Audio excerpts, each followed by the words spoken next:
नमस्कार साथियों, स्वागत है आपका अपने YouTube चैनल एजुकेशनल मंत्रा पर।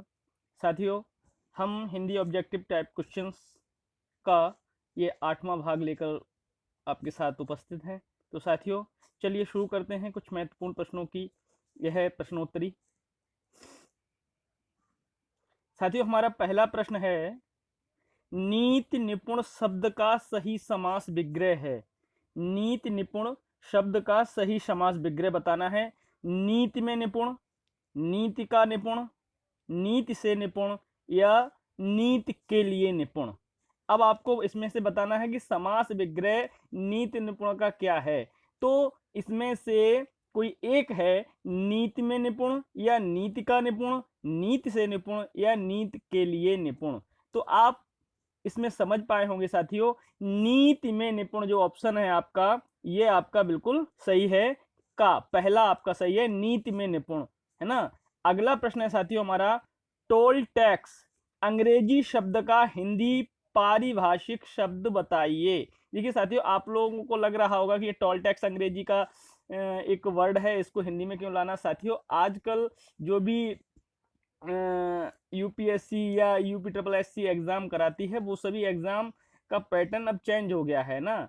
तो क्योंकि उसमें प्रश्नों को पूछने का तरीका और ढंग धीरे धीरे बदलता जा रहा है, तो इस तरीके के इसमें प्रश्न अब आने लगे हैं। तो टोल टैक्स अंग्रेजी शब्द का हिंदी पारिभाषिक शब्द बताइए।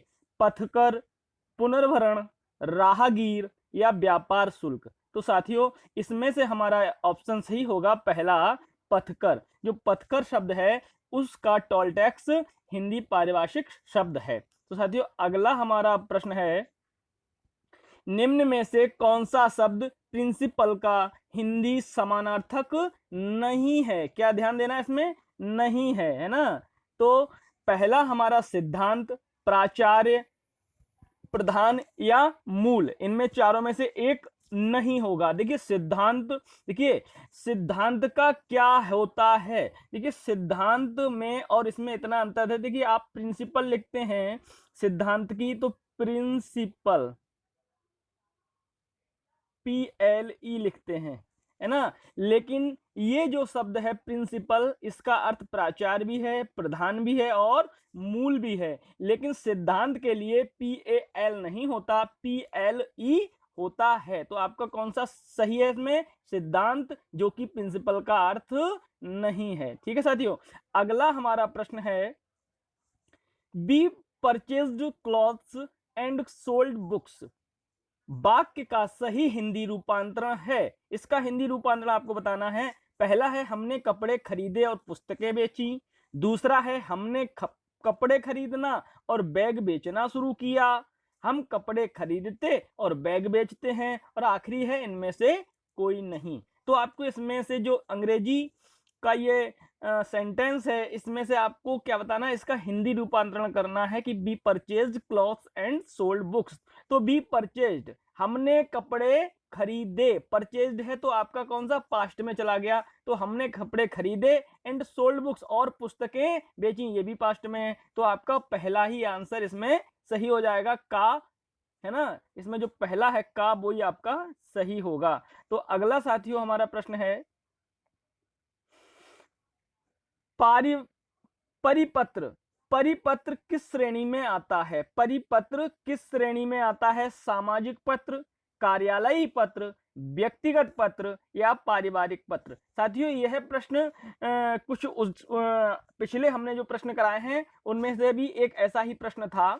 तो परिपत्र किस श्रेणी में आता है, सामाजिक पत्र में, कार्यालयी पत्र में, व्यक्तिगत पत्र में या पारिवारिक पत्र में। तो याद आपको रहना चाहिए साथियों, यह परिपत्र हमने आपको पहले भी पढ़ाया है, कार्यालयी पत्रों में आता है। किसमें, कार्यालयी पत्रों में आता है। यह बात आपको याद रखनी होगी। अगला साथियों हमारा प्रश्न है, निम्न में से कौन सा प्रारूप गजट में प्रकाशित होता है। गजट में कौन सा प्रारूप प्रकाशित होता है, परिपत्र, अधिसूचना, कार्यालय ज्ञापन या अनुस्मारक। इनमें से परिपत्र, अधिसूचना, कार्यालय ज्ञापन या अनुस्मारक आपको बताना है साथियों। इसमें से कौन सा हो जाएगा हमारा, अधिसूचना। कौन सा, अधिसूचना सही होगा। खा, देखिए हम लोग जैसे कुछ गजट जारी करते हैं या जारी होता है, तो हम क्या कहते हैं कि अधिसूचना जारी हुई, है ना। तो ये प्रारूप जो गजट होता है वो कौन सा प्रकाशित होता है, अधिसूचना जारी होती है। ठीक है साथियों, अगला हमारा प्रश्न है, पुनर्जन्म में कौन सी संधि है? पुनर्जन्म में कौन सी संधि है? विसर्ग संधि, स्वर संधि, व्यंजन संधि या अयादि संधि? देखिए पुनर्जन्म शब्द जो है साथियों, इसमें आपको संधि बताना है, तो हम लोग समझने का इसको प्रयास करेंगे। पुनर्जन्म, पुनर्जन्म, तो साथियों इसकी हम संधि करेंगे तो हो जाएगा ये पुनः धन जन्म। ठीक है, पुनः धन जन्म, है ना। अब पुनः धन जन्म हो गया। अब देखिए इस विसर्ग का क्या हो जाता है? रा आदेश होता है। इस विसर्ग का रेफ आदेश हो जाता है, रा हो जाता है। तो साथियों इसका क्या हम रा करेंगे, तो ये पुनर का क्या हो जाएगा? विसर्ग का रा हो जाएगा, और ये स्वर रहित रा होगा, और ये स्वर रहित रा किस पे चढ़ जाएगा? जाके इस जा पे आ जाएगा। तो क्या लिख जाएगा हमारा? यही पुनर्जन्म लिख जाएगा। ठीक है साथियों, अगली संधि है हमारी, इसमें विसर्ग संधि होगी। अगला हमारा प्रश्न है, अभ्युदय शब्द में कौन सी संधि है? अभ्युदय शब्द में कौन सी संधि है आपको बताना है। अभ्युदय में गुण संधि है, अयादि संधि है, यण संधि है या दीर्घ संधि है? तो इसको भी समझ लेते हैं। अभ्युदय, अभ्युदय साथियों बताना है अभ्युदय। देखिए इसकी अगर हम संधि तोड़ेंगे तो हो जाएगा अभिधन उदय, अभिधन उदय हो जाएगा। और अभिधन उदय में ई और ऊ का क्या हो जाएगा? देखिए ई का ऊ, देखिए अभ्यु में या आया है तो ई का या आदेश आया है, और अभ्युदय में ऊ की जो मात्रा है वो ऊ के अनुसार लगी है, तो अभि का ई का या होता है। और ई का या मैंने किस संधि में आपको बताया था? ई का या आपका इयण संधि में होता है ना। और इयण संधि में ई उ री ली का य र ल व आदेश हो जाता है ना। तो ये हमारी कौन सी संधि हो जाएगी साथियों? इयण संधि हो जाएगी। कौन सी संधि? इयण संधि। अभ्युदय में कौन सी संधि होगी? इयण संधि होगी। अगला हमारा साथियों प्रश्न है, प्रत्याशा शब्द में प्रयुक्त उपसर्ग है। प्रत्याशा शब्द में प्रयुक्त उपसर्ग आपको बताना है। प्रति, प्रत, प्रति या प्रह। तो देखिए प्रह उपसर्ग होता नहीं है ना, प्रत भी नहीं होता, तो प्रति और प्रति भी नहीं होता, प्रति होता है ना। तो जो ये पहला है वो सही है, क्योंकि प्रति ई धन प्रत्याशा, प्रति धन आशा ई। और इसमें भी प्रत्याशा में अगर आपसे संधि पूछी जाए साथियों, तो संधि भी हमारी कौन सी होगी साथियों? संधि हमारी होगी इयण संधि, क्योंकि ई का क्या हो गया? ई का हमारा आदेश हो गया या में, तो इसमें भी इयण संधि होगी। अगला साथियों हमारा प्रश्न है, त्रिकालदर्शी किसे कहते हैं? त्रिकाल, तीन काल दर्शी, देखने वाला, तीन कालों को देखने वाला। तो इसमें से ऑप्शन आपको जो छांटना है और लगाना है, जो तीनों लोकों के बारे में जानता हो, जो तीनों कालों के बारे में जानता हो, जो तीनों कालों में जीवित रहे, या जो तीनों कालों में ना हो। तो हमने क्या बताया?